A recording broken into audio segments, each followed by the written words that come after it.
Hi guys, this is Nikhil and you are learning Golang with me. We have started a series on concurrency in Golang and this is the third session on that, and now we are working with GoRoutines.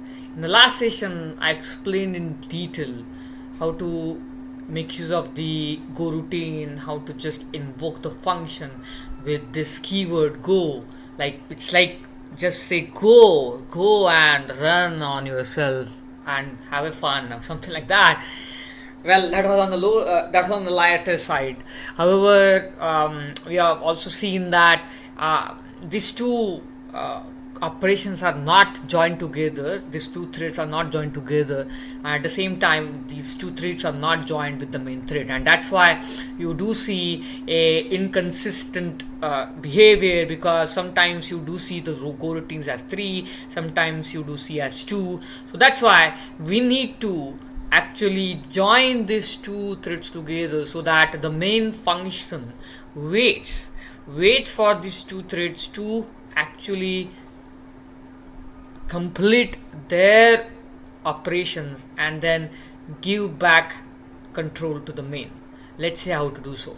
So in order to do so, let me just comment this code and let's just work with one goroutine other than the main goroutine. So whenever you have the go, you know that it's a routine. So in order to connect the main thread with this thread, let's say thread 2, you need to join them. So in Java, for example, you generally have let's say join API. And that join API, what does it do is you have two threads. If you just say that to, let's say, thread 2 dot join thread 3 like this, then the main, or let's say the thread 2 will wait for the thread 3's completion. Once the thread 3 goes into the termination state, so I do believe that you know these thread state. You have the new, you have the runnable, and then you have the terminate, you have the you have wait, and so on.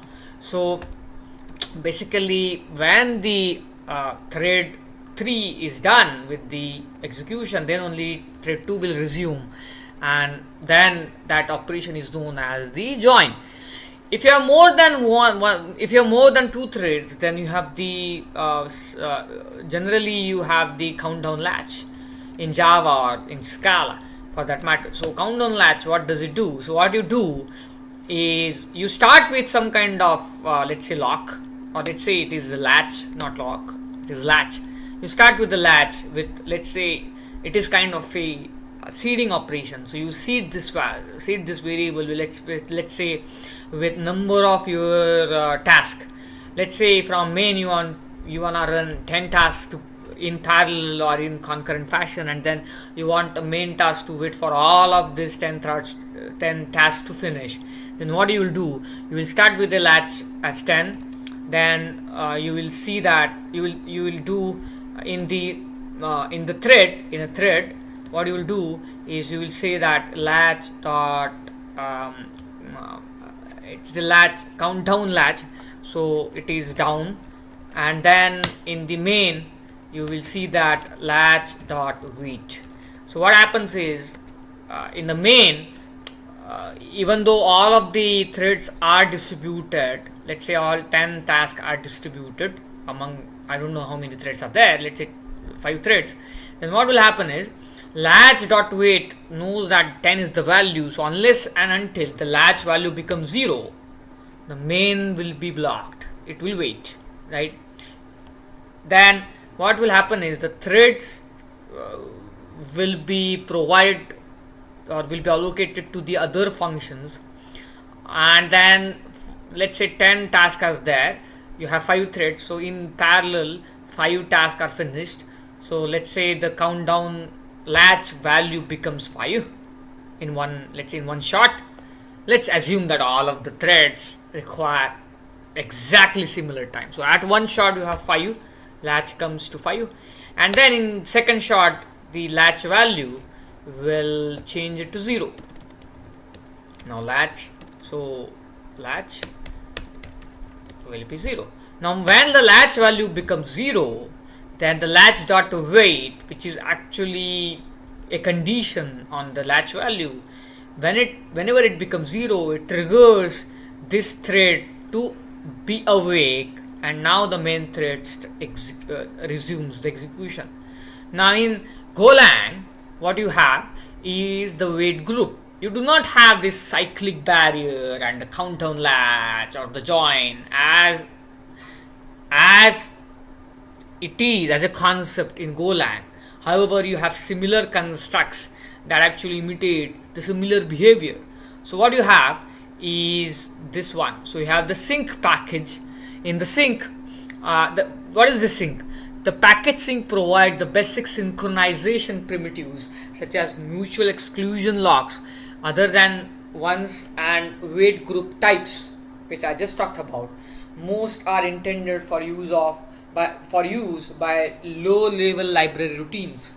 Higher level synchronization is better done via channels and communications, which we will see in subsequent sessions. So let's say, what is this wait group? So in the wait group, you have a wait group waits for a collection of goroutines to finish, that is threads. The main goroutine calls add to set the number of goroutines to wait for. Then each of the goroutines runs and calls done when finished. At the same time, wait can be used to block until all the goroutines are finished. So what is this? So you have let's say you have to declare one variable, which is where, let's say, wg instance, and then you have sync dot wait group, and then in the first call, let's say in the compute complex operation 1 goroutine, you have the wg instance, and then you just have to add delta of 1. Why 1? Because you just want your main thread to wait for this operation, and this is only one operation, only one goroutine, right? And the goroutine, towards the end, you just say wg instance and done. That's it. Now let's see what happens. And over here you just need to say wg instance wait, similar to countdown latch, isn't it? And let's see what happens. Now you do see that you have the similar behavior which was there in a single threaded program without a goroutine. But what is happening?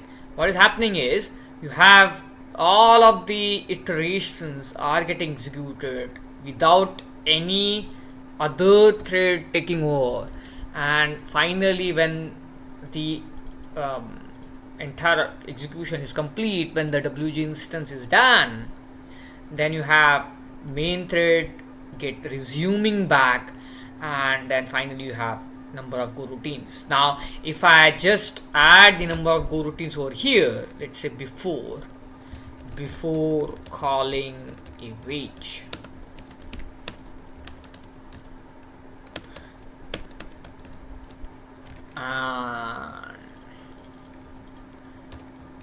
this is after calling a wait.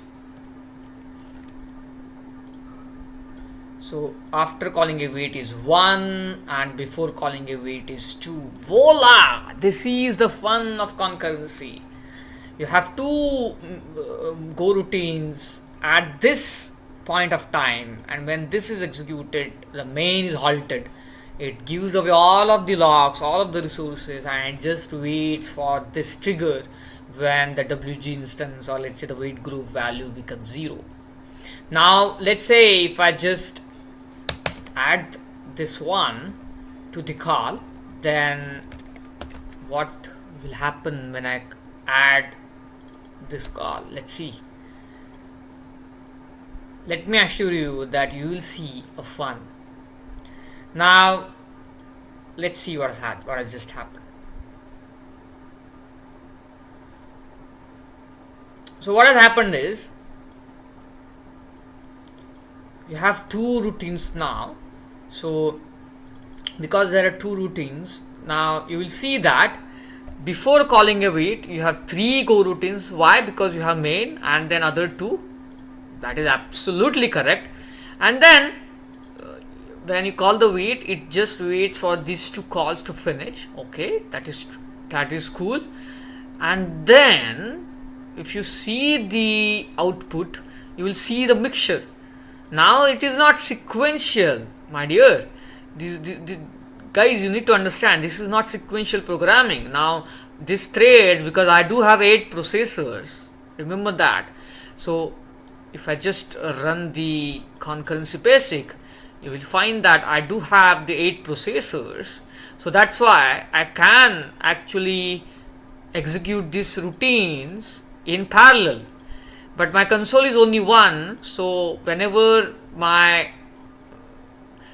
the routines send the data to the main console thread, that is the main thread, it is as per the print, or let's say I will now go into the deeper, whatever the bytes that are coming to the print, as per that only my output is getting printed. So that's why it is a mix, and every time you will see a different result. So not all the time you will see the similar result, because the behavior is different. So in this case you will see that counter 2, 0 to 7, then 8, 9, 10, 11. I want you guys to take a note of this as well. There is a deadlock. I will talk about it later on. But now you will see that whenever I execute the program, I do have both the iterations going from 0 to 99. However, the display operation is not producing the similar result in both of the cases. And how to repair that, how to use the mutex, we will see that in the next session. That's it for now. See you in the next session.